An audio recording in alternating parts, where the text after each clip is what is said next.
Hi guys! Kain tayo. Yan. Nagadubo ko ng talong.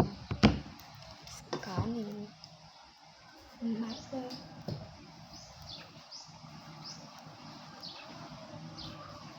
Kakagising ko lang. So, kain tayo. Kain.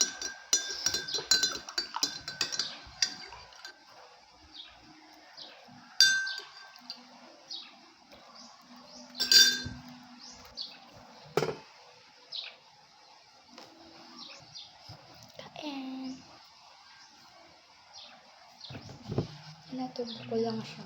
Nawala ng sahog-sahog.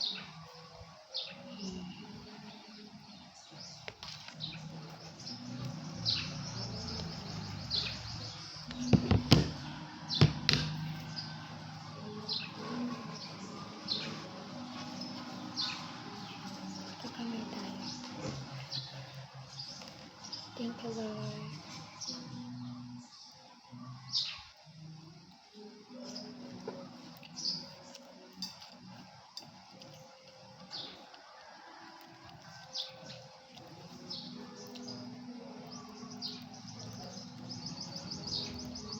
Hello again guys! So welcome back again to another voiceover.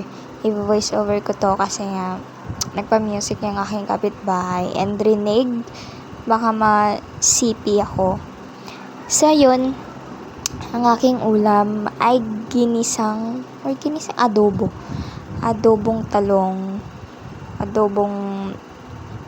Inadobo ko lang siya, nilagyan ko siya ng toyo, magic, yan. Tapos konting tubig, tapos pinatuyo ko ng konti. Yan lang. Ito yung ulam guys ng isang birder.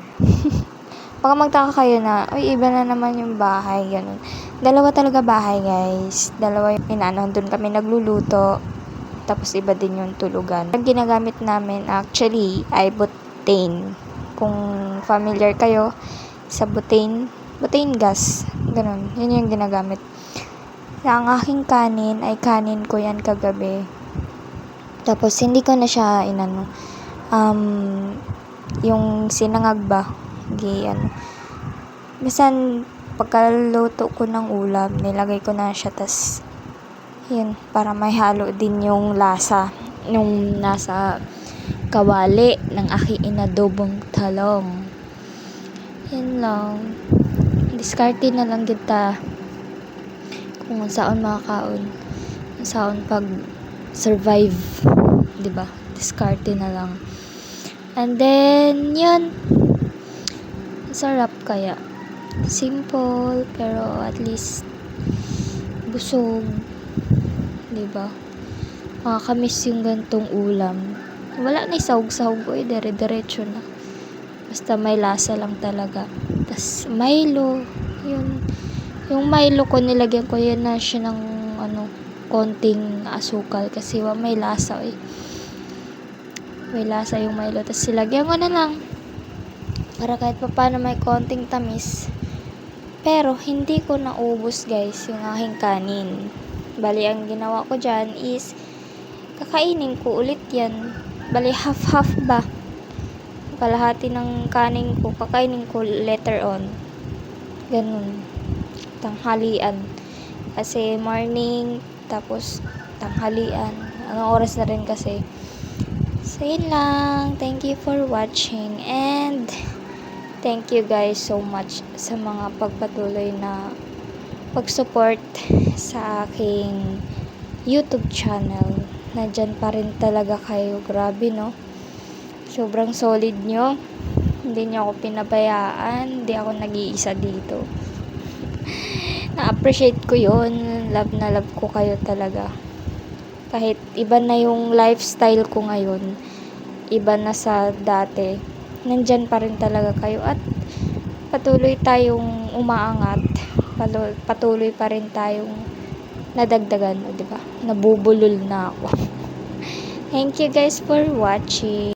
Actually guys, nag-thank you na ako pero i-share ko lang din sa inyo to.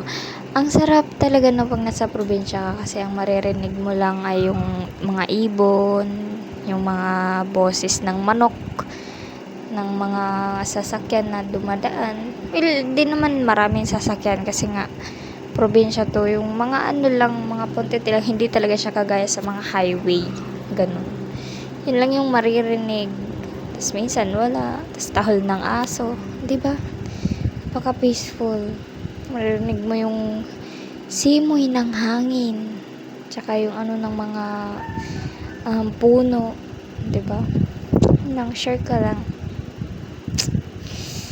Sobrang ano talaga yung pinili kong lugar kung saan doon yung peace of mind ko at dito ako nag-move on.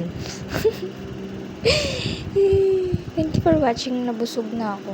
Bali, itong kalahating kanin at itong natirang ulam ay kakainin ko tanghalian yan. Bye!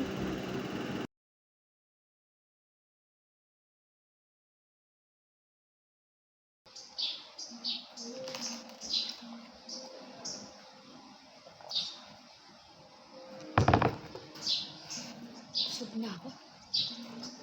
Bye!